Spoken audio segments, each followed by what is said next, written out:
We've all seen them, right? Those big public health ads that are supposed to get us to eat better, exercise more, live healthier. But have you ever really stopped to think about how they're made? Or maybe more importantly, what happens when they get it wrong? Today we are going deep, pulling back the curtain on these campaigns to look at the evidence, the ethics, and the hidden values that shape the messages we see every single day. It sounds a little crazy, doesn't it? An ad that's designed to improve our health could actually cause harm? Well, that's the big, provocative question we're really digging into today. Can all those good intentions in public health sometimes backfire and lead to some pretty unhealthy outcomes? So to get our heads around this, we're going to zero in on a real-world example from our source material. It's an Australian ad campaign called How Do You Measure Up? This was a huge, big-budget effort to try and tackle the country's rising obesity rates. I actually remember this one. It starts with this guy, he's just in his underwear, and he's walking along this giant tape measure on the floor. And as he walks, he gets older, and you see his waistline expand. His voiceover is super casual, really relatable. He's like, "You let yourself go a bit, I'm not worried." But then everything changes.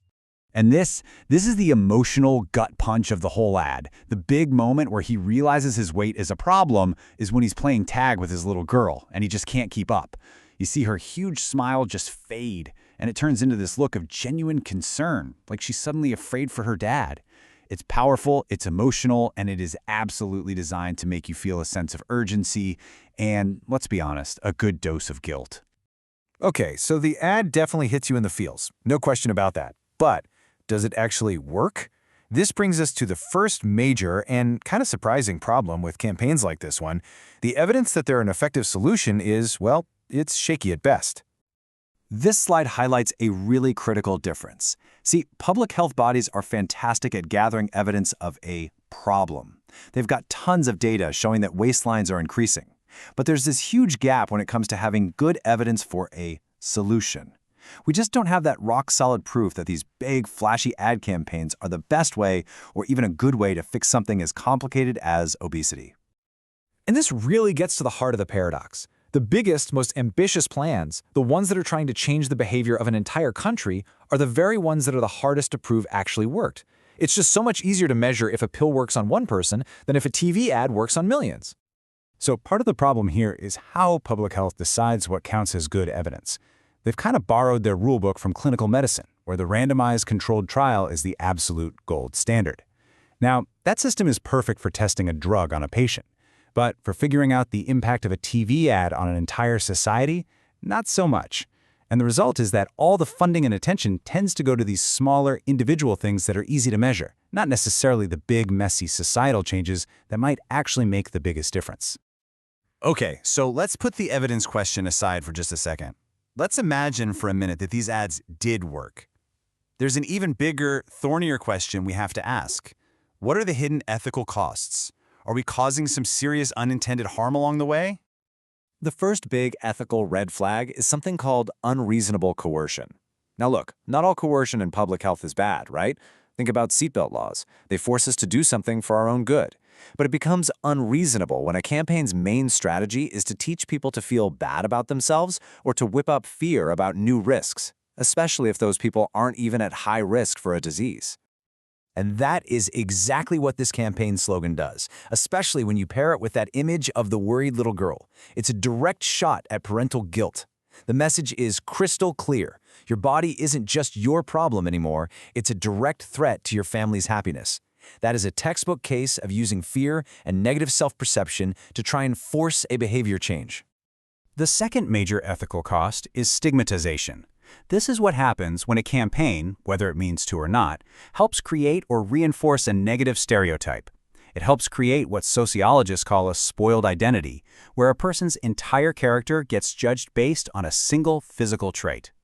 So think about how the ad does this. It shows a man, literally stripped down to his underwear, being judged by a measuring tape. And then it suggests the solution is just a simple decision to turn his life around. It totally reinforces this idea of personal blame. It implies that weight is just a matter of willpower, and it completely ignores all the complex social, genetic, and economic reasons behind it. And because weight is something people can see, this kind of message makes it that much easier for society to judge and discriminate. So we've got a lack of solid evidence on one side and some pretty serious potential for ethical harm on the other. What is really going on here? Well, the source material argues that what we're actually seeing is a much deeper conflict, a conflict of values. This is such a critical point. The choices made when creating a campaign are never neutral, right? Deciding what kind of data you're going to collect and call evidence, that's a value judgment. Deciding which potential harms you're willing to risk for the so-called greater good, that is a value judgment too. These choices tell you everything about the real priorities of the people behind the campaign. And this table just lays it all out so perfectly. Look at what's in the valued column. Simple stuff. Did people see the ad? Do they say they're going to change? And ethically, the only thing that matters is getting that individual to change their behavior. But then look at what's ignored.